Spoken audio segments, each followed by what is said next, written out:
당신 미쳤어? 진짜 당신네 식구들 정말 소름 끼친다. 내가 10년을 여기서 어떻게 버티고 살았는데 하다 이런 짓까지 해? 지금 이 상황이 말이 되는 거냐고요. 미안해. 그러니까 나 용서하지 말고 그냥 이혼이나 해줘. 나 네 몫까지 잘 살 테니까. 희수애미야, 10년 동안 네가 한 게 뭐가 있다고 이 난리야 난리는? 10년간 아들도 못 낳은 주제에 무슨 말이 이렇게나 많느냐고. 당신들 남이 눈에 눈물 나게 하면 자기 눈에 피눈물 나는 법이야. 내가 꼭 그 두 눈에서 피눈물 쏟게 할 거야. 기대해. 오늘의 사연은 10년간의 지옥 같았던 45살의 정수경이라는 여자분의 결혼 생활에 관한 이야기입니다. 인생라디오 사연 시청 전에 구독, 좋아요, 알람 설정 먼저 부탁드리며 인생라디오 사연 바로 시작하겠습니다. 저는 전 남편이었던 남자친구를 10년을 사귀면서 신년에 남편분과의 몇 번 인사를 간 적이 있었습니다. 그런데 제가 본 시아버님은 시어머니 말씀이라면 뭐든지 오케이 하시는 애처가이시더라고요. 그 모습을 보면서 남편도 애처가가 될 것 같다는 생각에 이 사람이랑 결혼해도 나쁘지 않겠다는 생각이 들었습니다. 그러던 중 제가 임신을 하게 되면서 서둘러 상견례를 갖고 결혼식을 치르게 되었죠. 그런데 갑작스럽게 시부모님께선 제게 육아에만 전념하라며 일을 그만두라고 하셨습니다. 그러면서 생활비로 200만 원씩 매달 주시겠다고까지 하시더라고요. 그래서 저는 고민 끝에 나름 인정받고 있던 디자인 일을 그만두게 되었습니다. 시댁 본가에는 집안의 큰어른으로 고령의 할아버지가 함께 살고 계셨는데요. 시할아버지는 저희에게 신혼집과 가전제품을 마련해 주실 정도로 저와 남편에게 애정이 많으셨습니다. 임신만 했을 뿐인데 신혼집의 혼수품, 그리고 매달 200만 원의 생활비를 주시는 시댁이라니 정말 고마울 따름이었어요. 친정 가족들이나 친구들은 그런 저를 보고 시집 잘 갔다며 마냥 부러워했죠. 하지만 이때만 해도 이런 말들이 전부 이유 있는 호의였다고는 생각도 못했습니다. 그런데 임신 기간이 어느 정도 지나 분홍색 옷이 잘 어울리겠다는 의사 선생님의 말씀을 듣고 제 아이가 딸이라는 사실을 알게 되었습니다. 저는 내심 친구 같은 딸을 원했기에 좋았는데 남편은 좋아하기보다는 실망한 표정이 가득했습니다. 게다가 시부모님도 실망하시는 모습은 마찬가지였어요. 집까지 찾아오셔서는 왜 아들 손주가 아닌 거냐고 저에게 되레 따지기까지 했으니까요. 그런데 더 황당한 건 시부모님이 꺼내신 저희 부모님 이야기였습니다. 내가 그렇게 공을 들였건만 네가 기어코 찬물을 끼얹는구나. 너도 혹시 네 엄마 닮아서 딸만 낳는 거 아니니? 우리 집은 씨가 귀해서 장손을 낳아야 하는데. 됐어, 그만해. 둘째를 아들 낳으면 되지. 그러게 내가 뭘 했어요? 딸만 있는 집에 왜 장가를 보내서 이사다를 내냐고요? 딸은 지 엄마 팔자 닮는다는데 쯧쯧쯧. 어머니, 무슨 말씀을 그렇게 하세요? 내가 틀린 말 했니? 됐고, 임신 초기는 지났으니 내일부터 농장에 나와서 일 돕거라. 한 달에 생활비 200만 원 값은 해야 하지 않겠니? 그리고 우리 죽고 나면 어차피 농장 내 아들 물려줄 건데 네가 나와서 일을 해야 가업을 잇지. 그렇게 말씀하시고는 시부모님은 집으로 돌아가셨어요. 하루아침에 달라진 대우에 황당하기도 하고 억울하기도 해서 몸이 부들부들 떨렸습니다. 임신했을 때는 그렇게 좋아하시던 분들이 딸이라는 말 한마디에 180도 변한 모습으로 저에게 막말을 하시는데 정말 억장이 무너졌어요. 남편은 그런 저를 안아주었지만 사실 이 사람의 진심도 잘 모르겠더라고요. 왜냐하면 남편도 똑같이 실망하는 모습을 보였으니까요. 저는 그날 제 배를 부둥켜 안고 울었습니다. 그리고 다음 날 저는 너무 피곤한 나머지 늦잠이 들었고 일어나서 점심을 먹은 후에 농장에 가게 되었어요. 그때가 대략 오후 1시쯤이었습니다. 그런데 시어머니가 제 얼굴을 보자마자 화를 내시더라고요. 지금 와서 뭐 하겠다는 거냐? 넌 생각이 있니 없니? 딸 가진 게 뭔 놈의 자랑이라고 늦게까지 잠을 쳐 자빠져 자고 있어. 시어머니의 막말에 저는 고개만 숙인 채로 아무 말도 하지 못하고 서 있었어요. 딸 가진 죄인이라는 말이 제 머릿속을 맴돌기만 했네요. 뭔가 착잡했습니다. 덜컥 임신에 결혼하기는 했지만 이 집안이 이렇게 아들을 원하는 집인 줄도 모르고 한 결혼이었으니 그럴 수밖에요. 남편을 사랑해서 한 결혼이었는데 이런 대접을 받으니 마음이 점점 무거워져만 갔습니다.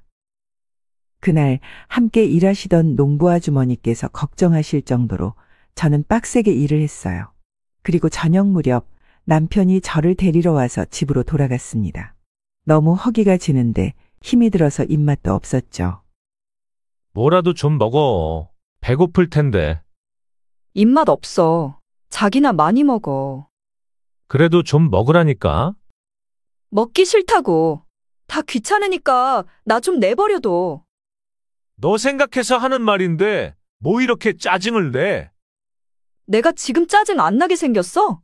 결혼 전에는 태교만 열심히 하라던 시부모가 하루아침에 돌변해서 임신한 며느리를 하루 종일 밭에 나가서 일만 하게 시키는데 당신이라면 짜증 안 낼 수 있어? 또 그 소리. 어차피 우리 재산 되는 거잖아. 너도 그거 바라고 참고 일하는 거 아니었어? 이런 얘기는 이제 그만 좀 하자. 나도 중간에서 힘들어. 나 참 어이가 없었습니다. 임신도 내가 했고 밭일도 내가 했는데 자기가 뭐가 힘들다는 건지 이해 불가였어요. 그 당사자인 저는 오죽하겠냐는 생각을 못하는 그 사람이 너무 미웠습니다. 당신, 내가 딸 가진 게 그렇게 불만이야? 너까지 좀 이러지 좀 마. 나도 부모님 성화에 힘들다고. 나보다 더 힘들어? 이제 배는 점점 불러오는데 어떻게 농장에서 일을 해? 내 걱정은 안 돼? 어차피 그 농장 다 우리 거 될 텐데 자기가 좀 참아주면 안 돼?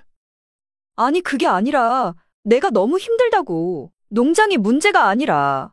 당신은 나랑 당신 딸 걱정은 안 해? 남편과 그날 말다툼을 했어요. 말다툼을 해도 바뀌는 건 없었습니다.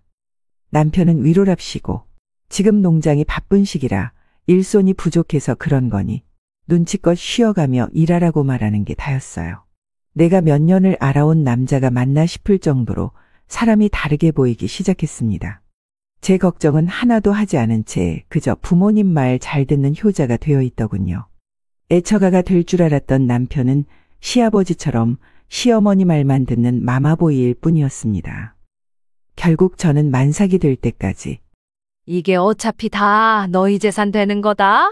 네가 열심히 일할수록 네 재산 불리는 거야. 남 일이라 생각하지 말고 네 일이라 생각하면서 일해. 라는 시어머니의 입버릇 같은 말을 들으며 농장 일을 하게 되었어요. 사실 저도 참고 일한 것은 농장이 우리 가족 것이 될 거라는 생각 하나로 참고 또 참으며 일했던 것 같습니다. 저도 제가 이렇게 모욕이 강한 사람이었나 싶을 정도로요. 언젠가는 고생 끝에 낙이 오겠거니 하며 일했습니다. 그리고 시어머니가 매일같이 재산 상속 타령을 하시니 은연중에 세뇌되었던 것도 있었고요. 저는 입덧으로 빠진 살이 농장 일로 힘들어 더 많이 빠지게 되었습니다. 제 몸은 결혼 전보다 훨씬 더 마르게 되었어요. 그 모습을 본 시어머니는 걱정하시기는커녕 딸을 임신해서 살도 안 찐다고 하시며 복도 없다는 둥 이상한 소리만 해대셨죠. 그렇게 저는 태교는커녕 눈치만 보다가 딸을 출산하게 되었습니다. 시부모님은 당연하다는 듯 농장 핑계를 대시며 병원에 오시지 않았습니다. 오히려 시할아버지께서 저에게 고생했다며 출산 축하금을 보내주셨어요.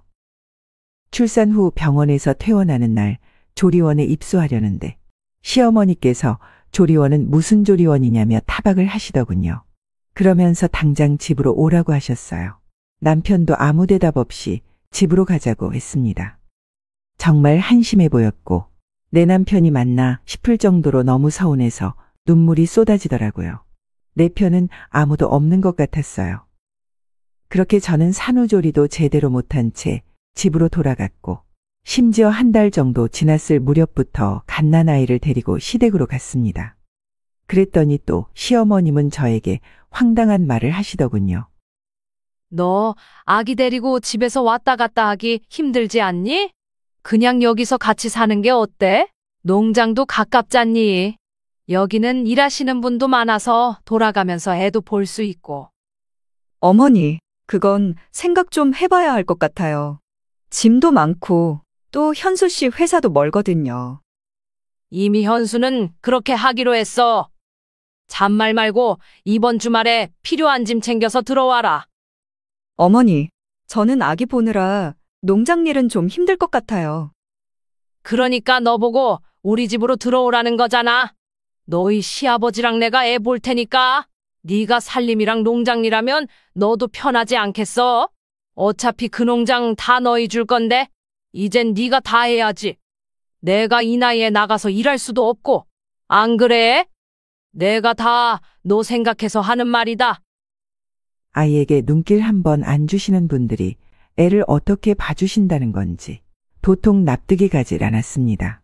그동안 농장 물려준다는 핑계로 농장일 떠맡기시더니 이제는 시댁 살림까지 맡기시려는 모습에 진저리가 쳐졌습니다. 하지만 거기서 제 의사는 모두 묵살되었고 저와 상의 한마디 안 한 남편이 시댁에 들어가는 걸 수락해버리더군요. 그 바람에 등 떠밀리다시피 시댁으로 들어오게 되었죠. 집은 시할아버지께서 사주신 거라 팔지는 못하고 필요한 짐 몇 가지만 챙겨들고 시댁으로 들어왔습니다. 그때부터 혹독한 시집살이가 시작되었어요. 시부모님은 아침, 점심, 저녁 세 끼를 다 챙겨 드셨고 심지어 과일에 간식까지 꼬박꼬박 가져다 바쳐야 했습니다. 매번 국에찌개, 생선 또는 고기 요리까지 구색을 모두 맞춰 차리느라 상다리와 함께 제 허리가 휘어질 정도였어요. 식사하고 치우고 청소하고 빨래하고 돌아서면 애가 울고 있고 또 돌아서면 농장일이었네요. 정말이지 한 번이라도 앉아서 한숨 돌릴 틈도 없이 하루가 지나갔습니다. 그리고 고단한 몸을 이끌고 제 방에 들어와서 잠을 자는 것도 잠깐 벽에 등을 기대고 눈을 감았다가 뜨면 아침이었어요. 이런데도 남편은 늘 제 옆에 없었습니다. 이 핑계 저 핑계를 대며 시어머니와 쿵짝을 맞추더라고요. 남편과 시댁 식구들은 저와 제 딸을 인간적으로 대해주지 않았고 저를 노예쯤으로 생각하는 것 같았습니다. 그래도 농장 물려받으려면 이 정도는 참아야지 생각하며 이를 악물고 버텼어요. 그러던 어느 날 집안에 제사가 있어서 시할아버지 댁으로 갔습니다. 시할아버지는 유일하게 저와 제 딸을 많이 예뻐해 주셨어요. 오랜만에 뵌 시할아버지가 제게 애기 키운다고 많이 힘들지? 라고 한마디 하시는데 저도 모르게 눈물이 주르륵 흘렀습니다. 그 모습을 본 시부모님과 남편이 놀라 저를 쳐다보았죠. 시할아버지는 마치 다 안다는 표정으로 저를 바라보며 아무 말도 없으셨어요. 그러다가 시할아버지와 저와 딸아이 셋이서 방에 있게 되었는데 저는 그날 깜짝 놀랄 만한 이야기를 듣게 되었습니다. 네가 고생이 많다.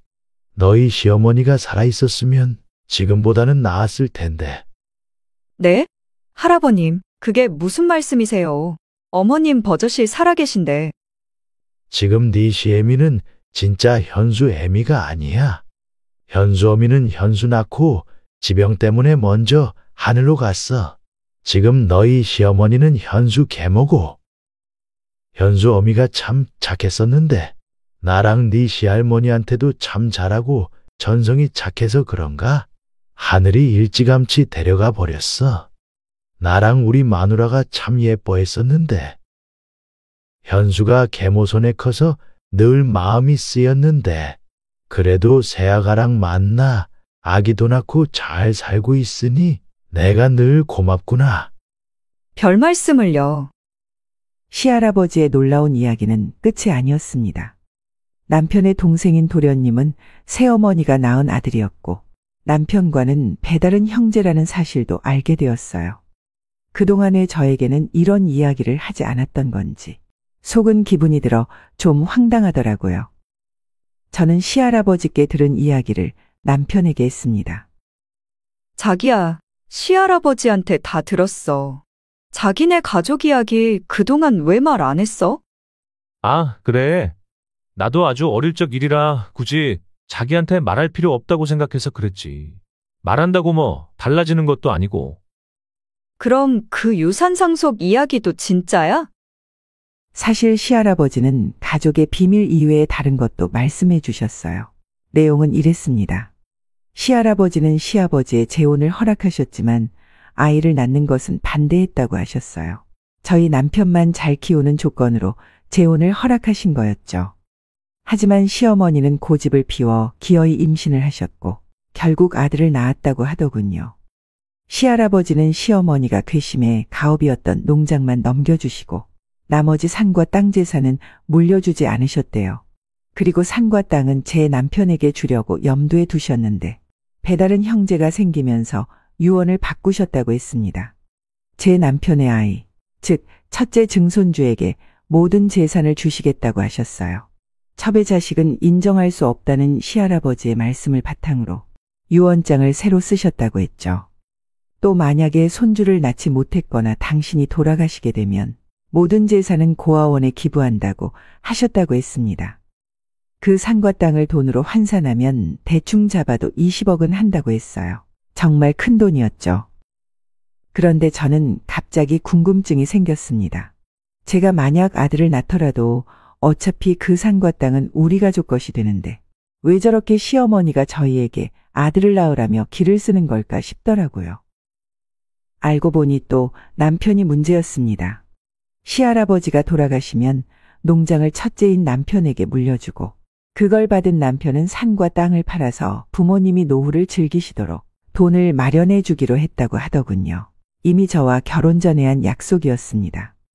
시부모님은 제 남편에게 부모 모실 일 없으니 감사하게 생각하라는 말과 함께 돈 욕심 내지 말라는 이야기를 듣곤 했다고 했습니다. 시부모님이 농장을 들먹이며 저를 세뇌시킨 것처럼 제 남편도 그렇게 매일매일 세뇌되었던 거죠. 그러던 어느 날 남편의 동생인 도련님이 결혼할 여자라면서 소개를 해주러 집으로 오게 되었어요. 그 여자분은 직업이 치과의사였습니다. 또 누가 봐도 지적인 외모에 명품을 몸에 휘감은 고급스러운 모습이었네요. 의사라 그런지 말하는 것도 똑부러지고 시부모님의 말씀에도 대답도 잘하는 것이 같은 여자가 봐도 멋있어 보였어요. 같은 며느리 입장이라 제 편이 생기는 것 같아 내심 좋기도 했습니다. 그렇게 도련님의 결혼은 모두의 찬성으로 일사천리로 진행되었습니다. 하지만 한 집에 며느리가 둘이 되면 좀 편해지려나 싶었는데 그것은 저의 큰 오산이었습니다. 제 생각을 무참히 짓밟듯 더욱더 악독한 시집살이가 시작되었죠. 뭐 딱히 내세울 정도의 능력이 있는 것도 아닌 도련님임에도 불구하고 결혼 비용 전부와 신혼집 그리고 혼수까지 전부 여자 쪽에서 해오더군요. 알고 보니 동서는 이미 한번 결혼했었던 이혼녀였고 결혼 허락을 받기 위해 그동안 시어머니께 엄청나게 잘했다고 했습니다. 명품 가방에 명품 화장품, 심지어 용돈까지 드리며 물량 공세로 어머님의 마음을 사로잡은 거였죠. 시어머니는 그런 둘째 며느리를 무척 달가워했어요. 시어머니의 둘째 며느리 사랑이 첫째 며느리인 저에게는 독이었습니다. 시어머니는 저와 동서를 비교하기 시작했어요. 돈으로 잘해주지 못하는 저에게서는 노동력을 더 많이 뽑아먹으려 일을 무지막지하게 시키기 시작하신 거였습니다. 얘 희주애미야, 넌 이런 화장품 모르지? 아이고, 얼마나 촉촉한지 한 10살은 어려지는 것 같네. 그러네요, 어머니. 명품이 좋긴 하네요. 그러게 말이다. 돈이 좋긴 좋네. 잘 나가는 며느리 얻어서 이런 선물도 받고. 보면 볼수록 너랑 비교를 안 할래야 안 할 수가 없다. 막말로 너는 시집 올 때에 희주 하나밖에 더 들고 왔니? 어머님, 그렇게 말씀하시면 제가 섭섭하죠. 결혼할 때 최소한으로 간단히 하자고 어머니가 그러신 거잖아요. 얘가 왜 이렇게 발끈해? 그땐 내가 뭘 몰라서 그랬지. 그러니까 내 말은 집안 살림이라도 좀 잘하라는 말이야. 청소는 다 했니? 둘째는 신혼여행 갔다 오기 전에 네가 먼지 하나 없게 청소하고 신경 좀 써라. 아이고 배고프다. 일단 밥부터 차려. 그렇게 비참했던 시간들이 흘러 어느새 저희 딸은 초등학교 입학을 했습니다. 그리고 저는 수년간 갖은 고생으로 인해 하혈을 자주 하고 건강까지 급격히 나빠지게 되었어요. 몸이 안 좋아서 그런지 임신도 되질 않았죠. 그러던 어느 날 도련님의 부부는 아이를 낳지 않겠다고 선언했습니다. 3번의 인공수정과 시험관하기 시술에 실패하더니 결국엔 포기를 한 겁니다. 손자의 목숨 거는 시부모님이 어찌나 오실까 궁금했는데 제 예상과는 너무도 다른 반응이었습니다. 세아가, 요즘 젊은 부부들 애 없이도 잘 산다며. 이왕 이렇게 된 거 맘 편히 갖고 억지로 애기 가질 생각 하지 말고 니들 부부 금실만 좋게 서로 위하고 편안하게 살거라. 그러다 생기면 낳고 아님 말고 아니겠니? 저와는 너무도 비교되는 모습에 정말 어이가 없었어요. 동서가 시어머니께 미움 사길 바란 건 절대 아니었지만 저에게 대하는 모습과 너무 다른 게 너무 서운하더라고요. 나는 친며느리가 아니어서 그런 건가 싶기도 했습니다. 얼마 후 여름 휴가가 되었을 때 남편이 저에게 기막힌 말을 하더라고요. 당신 친정 간 지도 좀 됐지? 그래서 말인데 내가 봉투에 30만 원 넣었어. 오랜만에 친정 가서 희주 잘한 것도 좀 보여드리고 한 일주일 푹 쉬었다 와. 웬일인가 싶기도 하고 오늘 해가 서쪽에서 떴나 하는 생각이 드는 찰나 남편의 계속되는 말에 그럼 그렇지 라는 생각을 하게 되었습니다. 한국말은 끝까지 들어봐야 한다더니 진짜로 그랬습니다. 남편은 식구끼리 해외여행을 계획했다고 하더라고요. 그것도 저만 빼고요. 도련님 부부가 모든 비용을 부담하기로 했고 저희 딸이 아직 어리니까 어디 다닐 때 불편하고 일정도 변경해야 할 것이 많다며 말도 안 되는 핑계로 저희 모녀를 뺀다는 거였죠. 정말 화가 나고 짜증이 났지만 그걸 수긍한 남편도 꼴 보기가 싫어서 알겠다고 하고는 저는 친정으로 가버렸습니다. 과정이 어찌되었든 친정에 있는 동안은 정말 간만에 휴식을 즐겼어요.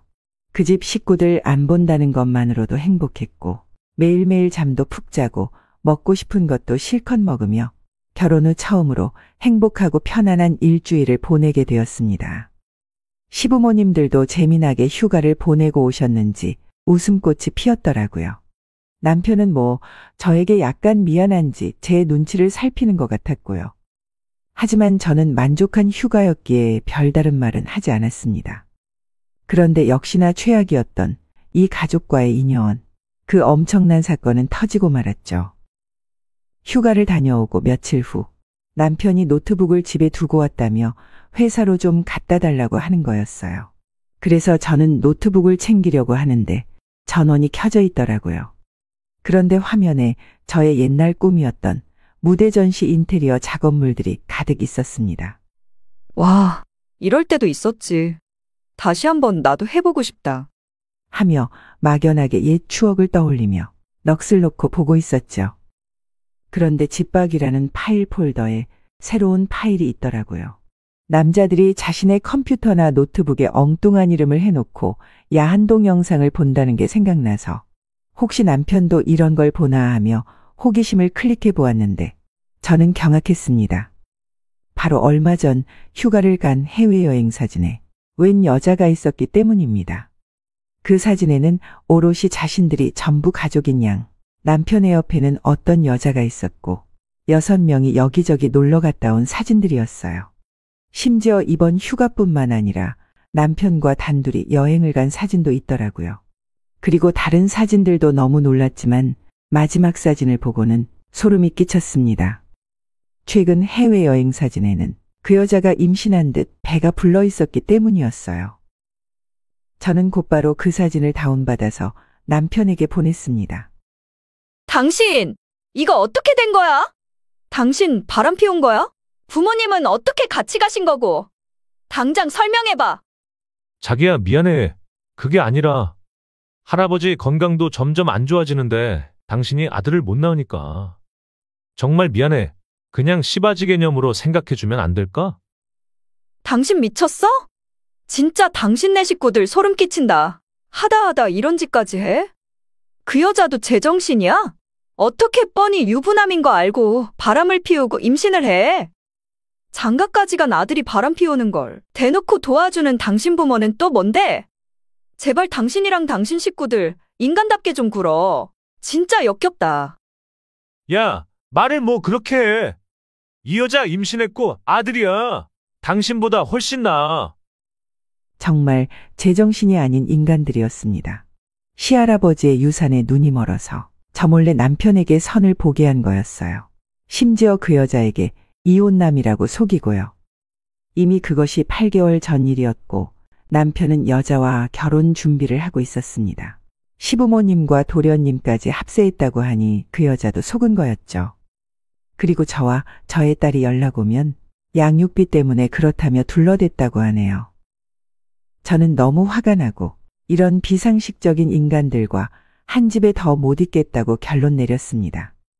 그래서 저는 그 여자에게도 거짓말한 것 다 밝혀버린다고 했습니다. 시부모님께도 전화해서 정신 나간 사람처럼 소리를 지르고 난리를 쳤어요. 그러니 잠시 후 집으로 찾아오셨더라고요. 문을 열었는데 글쎄, 저는 제 눈을 의심했습니다. 그 여자를 데리고 오신 거였죠. 우리 이혼하자. 뭐? 그게 저 여자 내 앞에 데리고 와서 할 말이야? 그동안 네가 우리 집안에 들어와서 한 게 뭐가 있니? 우리 아들 앞길 막지 말고 이제 그만 헤어져라. 어머님, 제가 한 게 없다니요?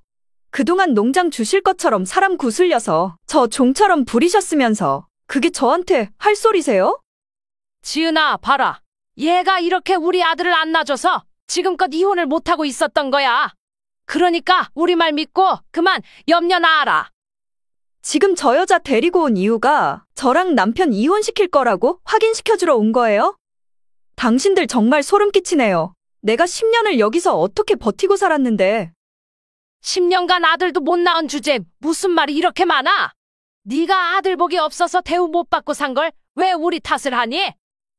그 후로도 시어머니는 저에게 비수가 꽂히는 말들을 여럿 하셨고 저도 그동안의 서름이 복받쳐 개처럼 싸웠습니다. 남편은 끝까지 저에게 미안하다며 이혼을 해달라고 요구했어요. 사실 그동안 유산 상속을 떠나서 내 가정 하나 열심히 지켜내려고 참고 참으며 책임감 하나로 버티고 살았는데 노력한 결과가 고작 이런 거라니. 내 인생 10년치를 삭제해서 쓰레기통에 넣고 싶은 심정이었어요. 눈물을 삼키며 남편에게 마지막으로 이야기했습니다. 이렇게까지 꼭 해야겠어. 당신은 날 사랑한 적은 없었던 거야? 그깟 아들이 뭐가 그렇게 대수라고 처자식까지 내버리고 다른 여자랑 살림을 차려. 제발 정신 좀 차리고 나랑 당신 딸 좀 봐봐. 저는 울면서 애원했지만 남편은 차갑게 식은 듯한 눈빛으로 한마디 했어요. 그리고 그걸로 모든 게 정리됐습니다. 난 꼭 아들 낳아야겠어. 미안. 나와 내 딸보다 아직 세상에 나오지도 않은 아들이 중요하다는 남편. 더 이상의 말은 무의미하다는 생각이 들었고 저는 그에게서 돌아섰습니다. 극도의 스트레스를 받으니 저절로 구역질이 나오더군요. 죽고 싶을 만큼 이 현실이 믿기질 않았어요.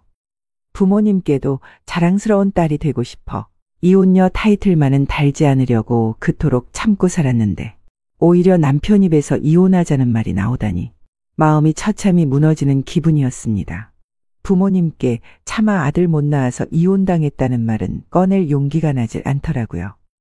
그와는 별개로 남은 인생이라도 잘 살아야겠다는 생각으로 어디 얼마나 잘 사는지 두고 보자 하며 이혼을 하겠다고 남편에게 말했습니다. 그랬더니 얼씨구나 하면서 서류를 준비해 왔더군요.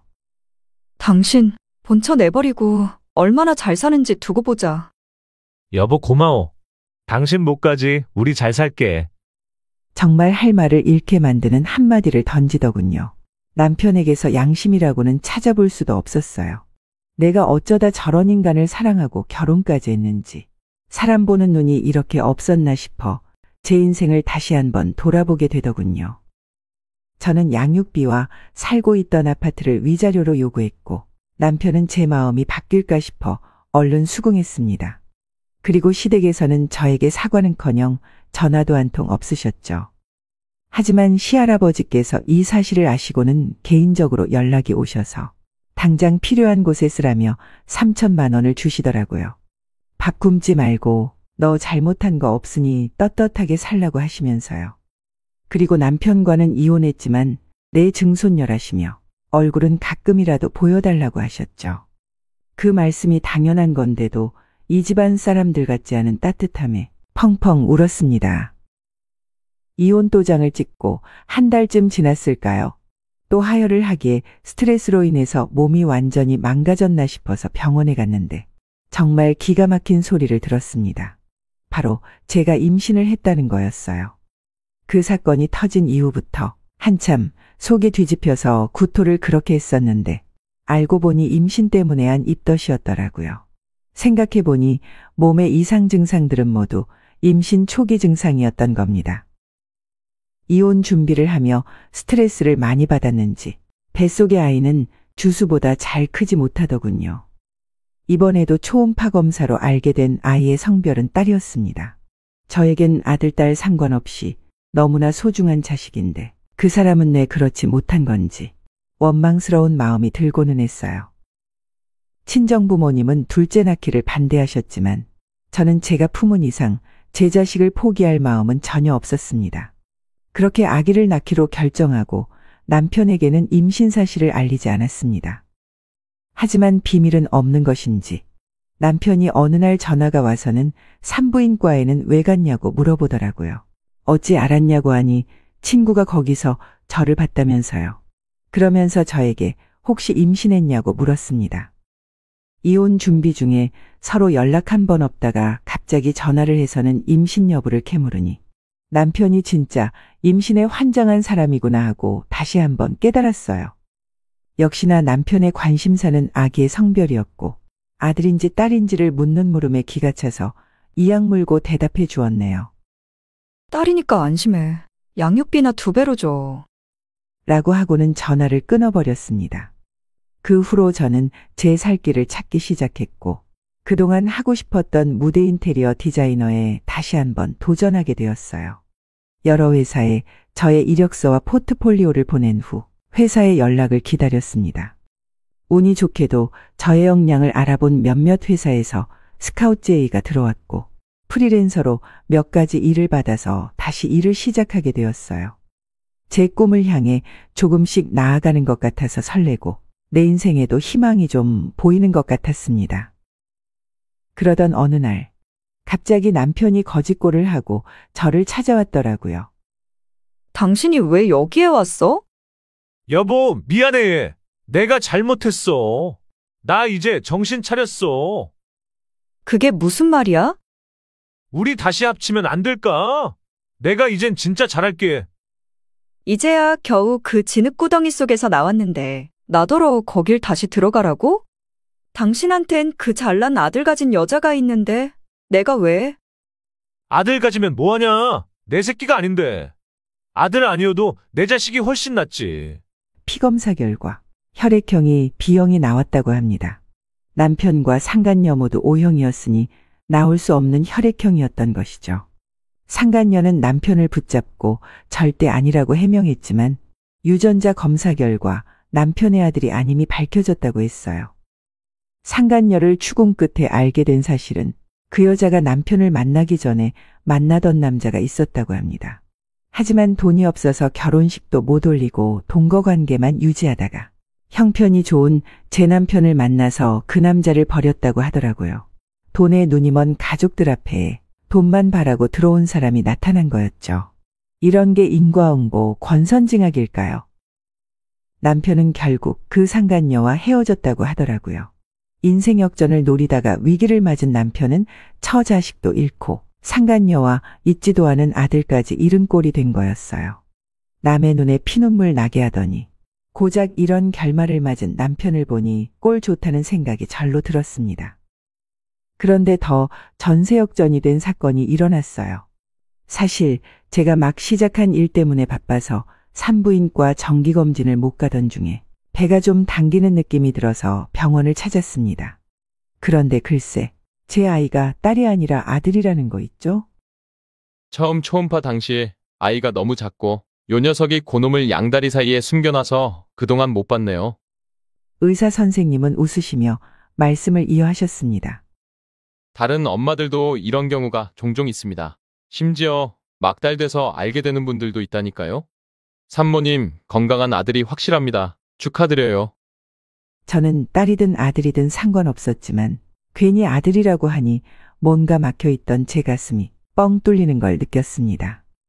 저는 일부러 보란 듯이 남편과 시댁에 이 사실을 알렸어요. 그 사람들은 참 한결같은 사람들이더군요. 다음 날 바로 저를 찾아와 저에게 애원하는 겁니다. 우리 며느리가 이런 복덩이인 줄도 모르고 그동안 내가 못나게 굴어서 정말 미안하다. 너랑 우리 아들 헤어지고 나서야 내가 너한테 잘못한 게 느껴지더구나. 사과가 너무 늦었지만 이제라도 다 같이 다시 한번 잘 살아보자. 남편이 상간녀와 헤어진 후에도 전화 한 통 없더니 아들 가졌다는 소식에 한달음에 달려와 사과를 하는 시어머니를 보니 정말 낯짝도 두꺼우신 분이구나 싶어서 한 번 더 학을 뗐습니다. 여보, 내가 다 잘못했어. 평생 반성하면서 살게. 제발 한 번만 받아줘. 그리고 애 둘을 아빠 없이 키울 순 없잖아. 당신 화난 건 아는데 우리 애들도 생각해야지. 알았어. 생각해 볼게. 시할아버지 댁에 가서 말씀드리자. 저는 고민도 없이 이렇게 대답하고 그 길로 시할아버지 댁에 말씀드리러 가게 되었어요. 시할아버지는 유언대로 제 아들에게 유산을 물려주겠다고 약조하셨고 제 임신 소식에 무척 기뻐하셨습니다. 남편은 하루빨리 재결합을 하자고 안달했지만 저는 남편이 저와 우리 딸에게 얼마나 잘하는지 보고 결정하겠다며 시간을 끌었네요. 그리고 얼마 후 저는 건강한 아들을 출산했습니다. 이번에는 조리원에 가서 몸과 마음 편하게 조리를 하게 되었어요. 어처구니 없는 것은 제가 조리원을 알아보기도 전에 시어머니께서 손수 알아보고 계약금까지 내고 왔다는 사실입니다. 며느라, 여기가 밥 맛있게 나오기로 유명한 조리원이라니까 잘 먹고 몸조리 잘하고 나와라. 그래야 모유도 잘 나와서 우리 손자도 배불리 먹이지.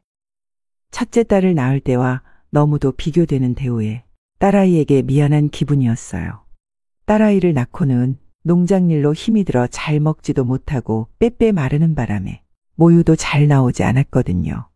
결국 2개월을 버티지 못하고 젖이 말라 분유를 먹여야 했던 일이 떠올라 다시 한번 상처받던 지난 날이 떠올랐습니다. 하지만 이 모든 고통의 시간을 보상해 주듯 시할아버지로부터 희소식이 들려왔어요. 시할아버지께서 산과 땅을 제 아들 명의로 물려주셨다는 소식이었죠.